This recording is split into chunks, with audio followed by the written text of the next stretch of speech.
On August 29th, 1991, in Southall, West London, in an apartment that blended in with countless others, Sarah Crump phoned her agency to let them know her latest client, a man only known as Duncan, had just left. This call would later raise suspicion, as it was unusually short and direct. Only a few days later, Sarah would be found brutally stripped of her life, her body bearing all the hallmarks of a frenzied attack, and it was clear that she had met a ferocious end. But this dark wave didn't start with Sarah. It was the sinister urge of a predator, escalating in brutality against women, and it was only a matter of time before he would strike again. This case follows a man who is an extreme danger to women. His remorseless heart was only eclipsed by the sadistic pride with which he would later claim to have evaded justice for his abhorrent crimes. The monstrosities he inflicted were the very definition of depravity, a predator in the truest sense. But before we dive in, I want to mention that I make videos weekly. So if you want to see my next one, please hit the like button and subscribe if you are new. It really helps me out. Thank you. The full list of crimes committed by Smith are likely unknown, as there are huge gaps between offences. But what we do know is chilling, and his twisted spree began early. At just 18, he was convicted for the horrifying act of forcing himself upon a mother, all while her children bore witness to the nightmare unfolding before them. In 1976, he was sentenced to 4 years in prison for the crime. Following his release, Smith found employment as an unlicensed minicab driver and soon demonstrated that his sinister tendencies remained. He trapped a female passenger by locking her in the car, but her fierce will to survive led her to escape through kicking out the windscreen. Though later charged with unlawful imprisonment, Smith only received a suspended sentence. In 1982, Smith was married, but soon he was betrayed, as his wife had an affair with their lodger. According to Smith, his ex-wife's actions spiraled into deceit and sabotage, including theft and causing a rift between himself and his father. Smith later reflected on feeling controlled and manipulated during this marriage, suggesting that his lack of assertiveness made him vulnerable to such treatment. Smith felt that his subsequent violent actions towards women might have been influenced by the resentment he harboured towards his ex-wife. His dark descent continued when he was facing charges for assaulting and stabbing a street worker. The case, however, crumbled when the victim chose not to testify, granting Smith another close escape from justice. Now, more than 10 years pass, and I can find no criminal activity during this period. It's difficult to believe that a man like Smith could have abruptly silenced the demons that drove him. Instead, it's plausible that he may have continued his sinister activities covertly, evading the grip of the law. This is, however, only my opinion. By the 1990s, Smith had evolved into an even more dangerous being, a violent predator with the capacity for murder. In the light of day, Smith donned the facade of an unassuming lorry driver, polite, soft-spoken and conscientious, the epitome of the quiet man. He led a seemingly mundane life, residing at his mother's home after his divorce. However, by night, Smith's veneer cracked, revealing a sinister alter ego that lurked within. Smith was also known to frequent woodlands as a voyeur, watching others engage in intimate acts. He lived a double life in a twilight world teeming with clandestine liaisons, sadomasochism, and lives led in the margins. Despite being convicted for forcing himself on a woman, Smith cunningly managed to carve out a place for himself in this dark underbelly by running an escort agency. He hired out women for £250 per time, while claiming a share of their earnings. In the months leading up to the tragic demise of Miss Crump, it emerged that Smith had developed a deeply unsettling and inappropriate fixation on two women. One of these instances involved him engaging in a campaign of hate against a married woman. This manifested in him incessantly calling her place of work, making uninvited visits to her residence, and spreading false allegations about her husband having an affair. The woman in question had undergone multiple surgeries due to various health complications. This left her with scars across her breasts, stomach and navel. This scarring on her body bears a chilling resemblance to the wounds he would go on to leave on his victims, and potentially indicates a sinister link between Smith's obsession with this woman and the horrific violence inflicted upon his victims. After facing rejection from the first woman, Smith redirected the intensity of his fixation towards a different woman. They arranged to meet in Manchester on the 24th of August. However, the anticipated meeting did not come to pass, as the second woman failed to make an appearance. Smith, who was evidently disheartened by this second rejection, returned to London. In what might have been an attempt to cope or distract from his frustrations, he sought the company of escorts. In the days leading up to the tragic murder of Miss Crump, this unsettling pattern of behaviour paints a picture of an individual struggling with fixation and obsession, culminating in a tragedy that reflects a deeply disturbed psyche. Just 3 weeks before Miss Crump's murder, Smith is arrested for forcing himself on one of these escorts, but no charges were made.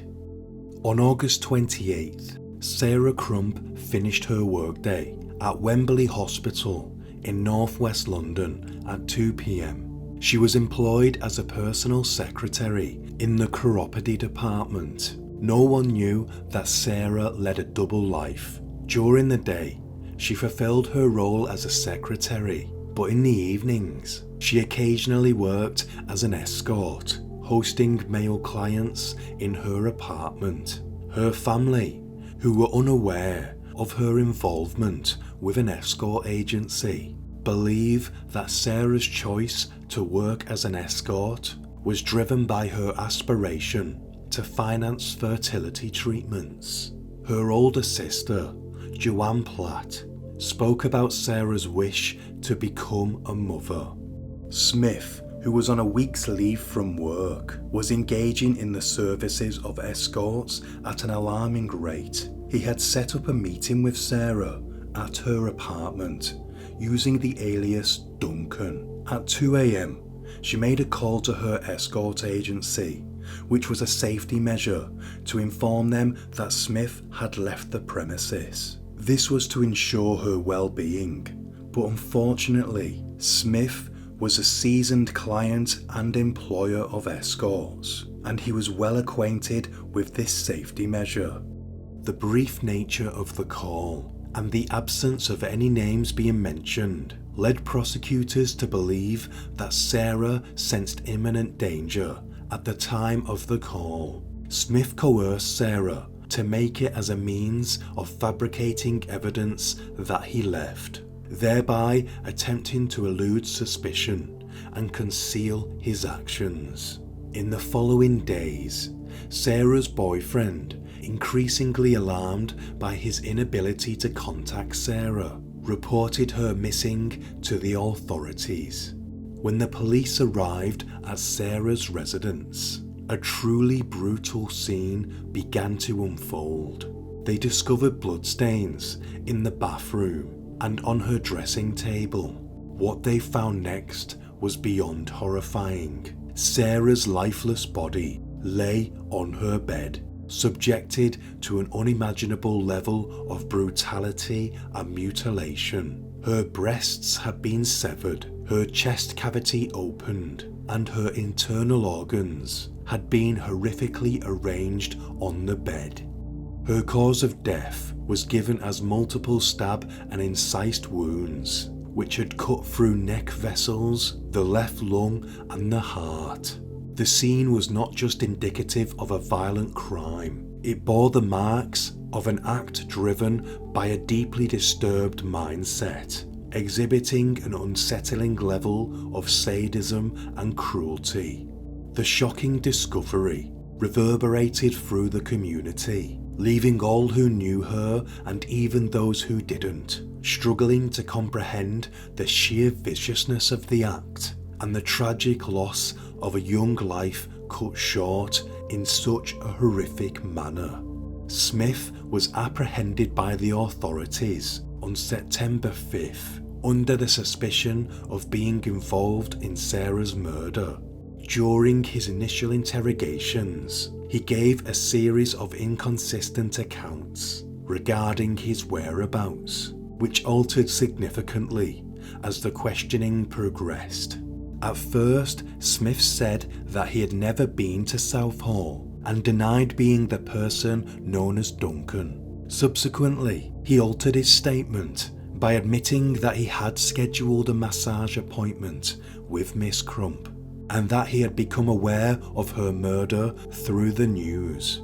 It emerged during the course of the police interviews that despite having a relatively modest income of £225 per week, Smith confessed to spending a staggering £500 to £600 on escorts. The disparity between his earnings and his expenditures, coupled with the inconsistency in his statements, raised serious questions and suspicions regarding his involvement in the gruesome crime.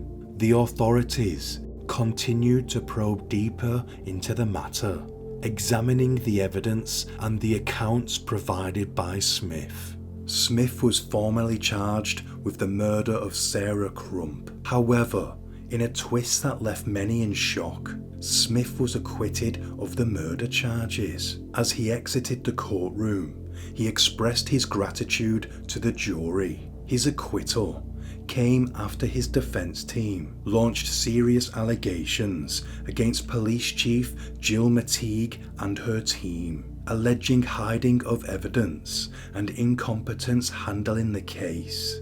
The police vehemently denied these allegations, maintaining the integrity of their investigation. They also stated that they were not seeking any other suspects, implying a strong belief that Smith was the perpetrator and that he had managed to evade justice.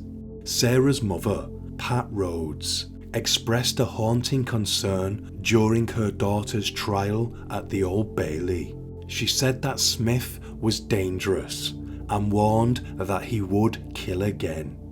For 6 long years, Smith faded into obscurity. The information available about his activities during this period suggests that he immersed himself in martial arts training, becoming an expert in the discipline. He also returned to his previous line of work as a taxi driver. However, if he really wasn't committing crimes, then this semblance of normalcy was disrupted in 1998 when he was dismissed from his job. His employers terminated his contract after discovering his past conviction for forcing himself on a woman. On April 25, 1999, a distressing discovery sparked a new aggravated missing persons investigation. The blood-stained clothes of Amanda Walker were discovered discarded in an alleyway in Hanworth, West London, a mere mile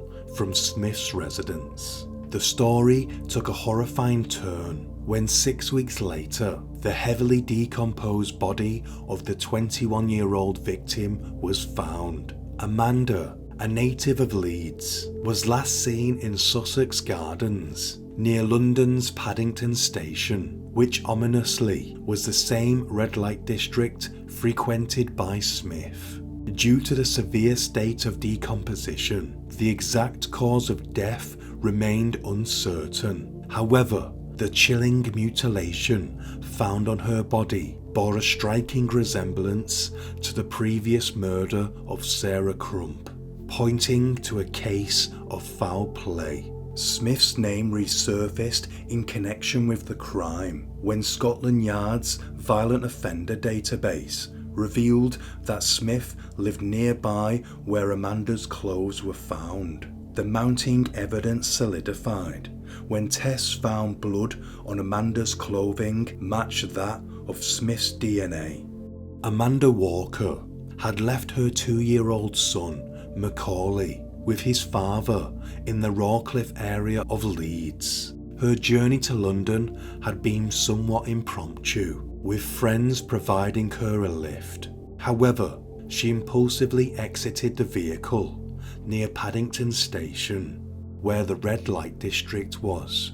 She was arrested for soliciting on the night of 24th of April 1999 and taken to Harrow Road Police Station, but was released about midnight and was last seen asking for directions back to Sussex Gardens. Her next punter was Smith.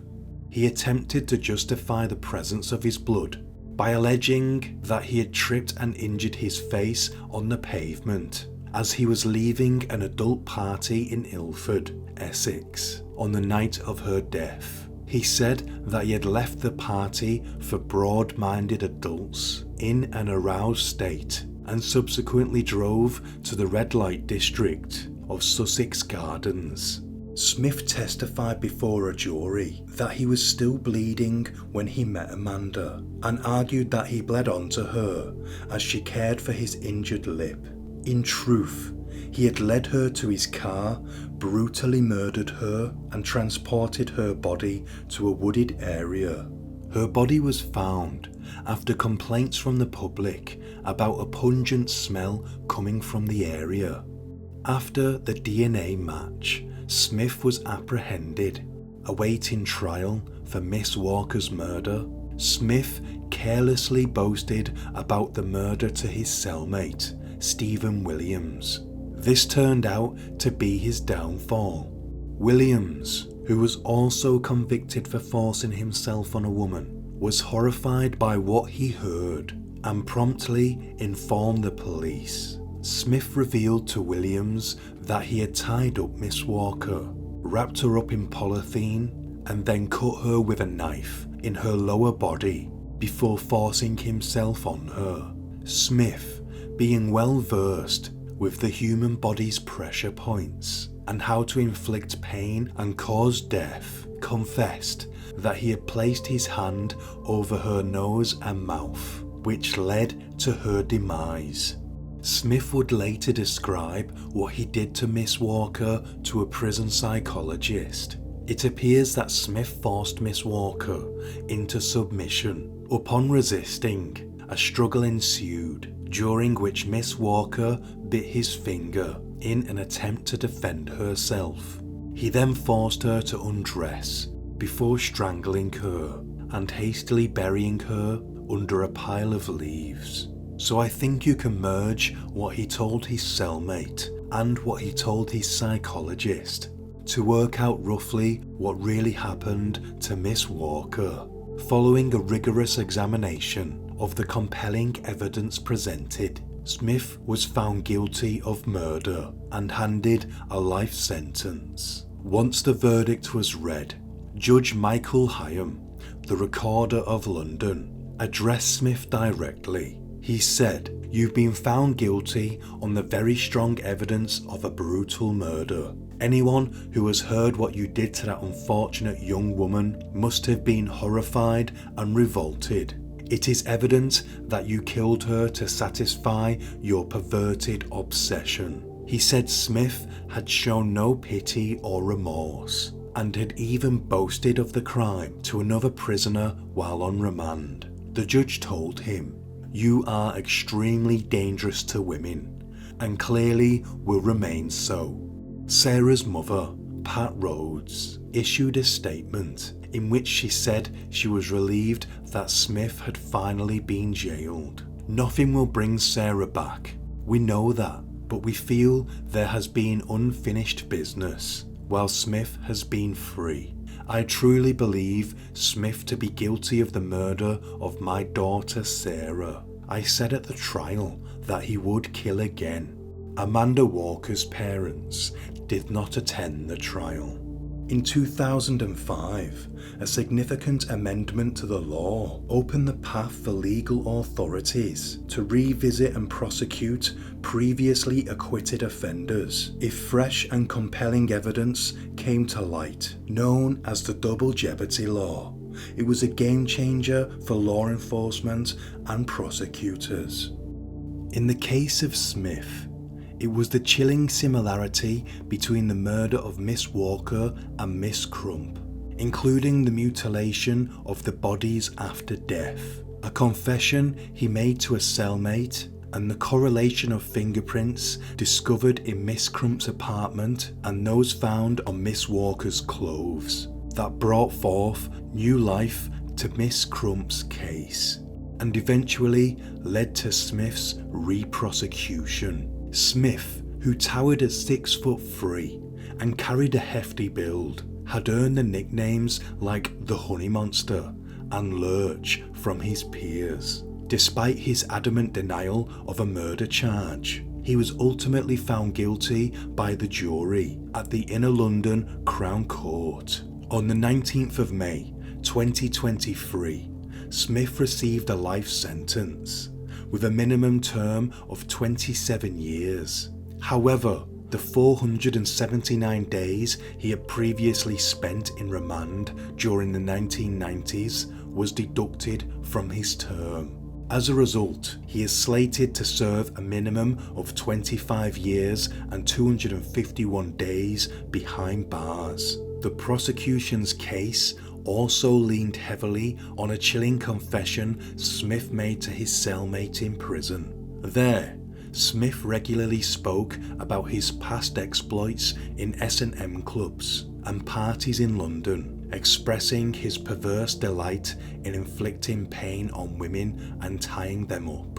The inmate, in his testimony, said that Smith described killing as a turn-on, and he even provided a crude demonstration on how he mutilated his victims' bodies. Smith revealed little more about this prior incident. He confidently asserted that the authorities could not find concrete evidence against him, and that he had successfully evaded punishment. At sentencing, Mr. Justice Bryan said, "I sentence you for this abhorrent murder, which was, I am sure, sadistic in nature. I have no doubt your premeditated and planned intention that night was to kill and intimately mutilate an escort to satisfy your perverted and sadistic desires." In a statement read outside court, Sarah's family said, "At long last, justice for our lovely Sarah. If only our mum and dad were here with us today to share this momentous occasion." After the disheartening acquittal at the Old Bailey in 1993, our mum said that David Smith would kill again. 8 years after Sarah's murder, he was found guilty of an even more savage murder and mutilation of a young woman and mother, which he later admitted. 30 years may have passed, but we still miss Sarah. She was a shining light in a murky world, who wished for the best but found the worst in humanity. We would like to thank everyone involved in this very difficult investigation. Their determination and tenacity has ensured the correct verdict has finally been reached. It's impossible to ignore the question, what if? What if Smith had been found guilty on his original murder trial? The verdict would have changed future events, preventing further pain and loss. That's the end of this episode. Until next time, stay sane.